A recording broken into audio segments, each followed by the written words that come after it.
Sahabat setia Gower yang dikasih Tuhan, Shalom. Hari ini adalah Sabtu 18 Oktober 2025. Happy weekend buat kita semua. Hari ini kita merayakan pesta Santo Lukas, penulis Injil. Santo Lukas adalah seorang yang bertobat dari jemaat di Antioquia. Ia itu seorang dokter atau tabib. Setelah bertobat, Lukas menemani Rasul Paulus dalam perjalanan ke Masedonia, Yerusalem, dan Roma. Santo Lukas adalah penulis Injil Lukas, juga kisah para rasul. Lukas tidak pernah secara langsung berjumpa dengan Yesus. Karena ketika Yesus masih hidup, ia tidak menjadi pengikut dari Yesus. Bahan-bahan tulisannya didapat dari umat Kristiani yang baru bertobat. Jadi ia berbicara dengan para saksi awal yang mengenal Yesus secara pribadi.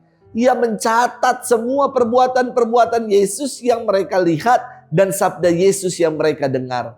Menurut tradisi, Lukas memperoleh sebagian informasi penting juga dari Bunda Maria sendiri. Maka versi Injil Lukas menggambarkan peristiwa kelahiran Yesus itu begitu detail karena Santo Lukas menerima informasi bahan penulisan Injilnya dari Bunda Maria sendiri.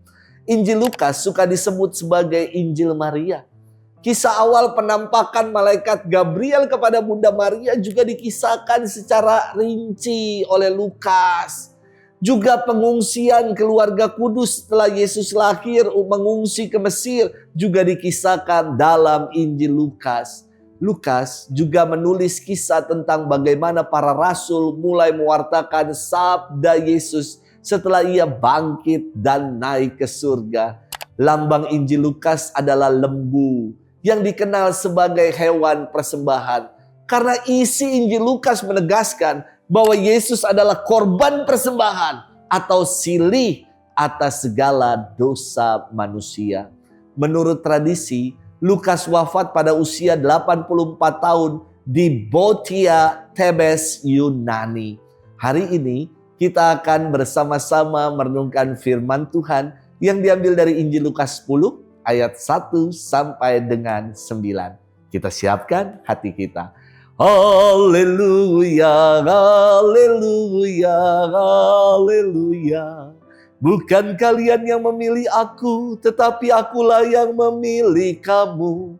Aku telah menetapkan kamu supaya pergi dan menghasilkan buah, dan buahmu itu tetap.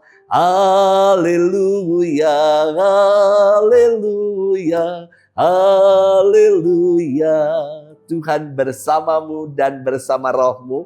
Inilah Injil suci menurut Lukas. Dimuliakanlah Tuhan.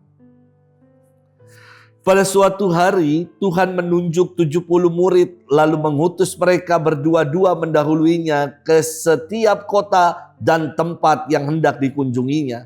Katanya kepada mereka, "Tuayan memang banyak, tetapi sedikitlah pekerjanya. Karena itu mintalah pada Tuan yang punya tuayan, supaya ia mengirimkan pekerja-pekerja untuk tuayan itu. Pergilah, camkanlah. Aku mengutus kamu seperti anak domba ke tengah-tengah serigala. Janganlah membawa pundi-pundi atau bekal atau kasut, dan janganlah memberi salam kepada siapapun selama dalam perjalanan. Kalau kamu memasuki suatu rumah, katakanlah terlebih dahulu, damai sejahtera bagi rumah ini. Dan jika di situ ada orang yang layak menerima damai sejahtera, maka salammu itu akan tinggal padanya. Tetapi jika tidak, salammu itu akan kembali padamu. Tinggallah dalam rumah itu, makan dan minumlah apa yang diberikan orang kepadamu, sebab seorang pekerja patut mendapat upahnya. Janganlah berpindah-pindah rumah. Jika kamu masuk ke dalam sebuah kota dan kamu diterima di situ, makanlah apa yang dihidangkan kepadamu dan sembuhkanlah orang-orang sakit yang ada di situ. Dan katakanlah kepada mereka, kerajaan Allah sudah dekat padamu. Demikianlah sabda Tuhan. Terpujilah Kristus. Sahabat setia Gower yang dikasih Tuhan, Shalom happy weekend buat kita. Saat saya dulu hendak ditabiskan menjadi imam 11 tahun yang lalu, ya, saya menjalani retret di Gisting, Lampung. Bersama dengan frater-frater novisiat dari Serikat Kor Jesu atau SCY, kami melakukan peregrinasi atau perjalanan dari Gisting menuju rumah retret Laverna. Lebih kurang jaraknya 35 sampai 40 kilometer. Dan ditempuh selama 7-8 jam. Jalan kaki 7-8 jam non-stop. Buset, ketika melakukan itu, ini kaki saya sampai kapalan.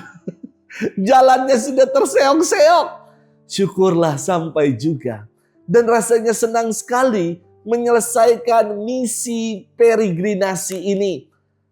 Misi yang senantiasa dalam perjalanan hanya mau mengandalkan Tuhan saja. Sahabat setia Gower yang dikasihi Tuhan.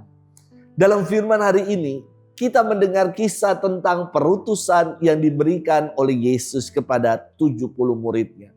Yesus memberikan misi kepada mereka. Mereka diutus berdua-dua, bukan seorang diri. Artinya agar mereka punya teman seperjalanan yang saling menguatkan, saling meneguhkan dalam menjalani misi perutusan.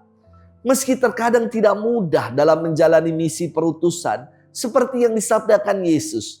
Aku mengutus kamu seperti anak domba di tengah-tengah kawanan serigala. Tidak mudah tentu. Namun penyertaan Tuhan sebagai gembala utama dan kehadiran teman seperjalanan dalam misi perutusan, inilah yang menjadi kekuatan dan kegembiraan. Maka Yesus menyampaikan tidak usah cemas dengan segala macam perbekalan, pundi-pundi atau kasut. Sebab Yesus sendiri yang akan meneguhkan mereka, menyertai mereka.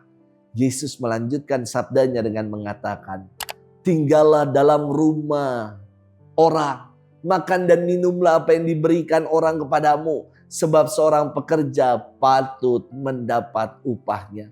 Para murid hanya diminta fokus pada misi perutusan, dan semua yang lainnya akan Tuhan urus dan selesaikan.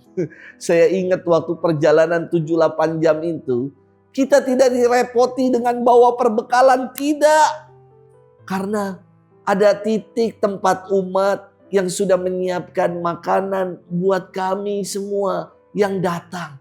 Jadi cukuplah dengan fokus pada misi perutusan, bukan pada pundi-pundi perbekalan atau yang lain-lainnya.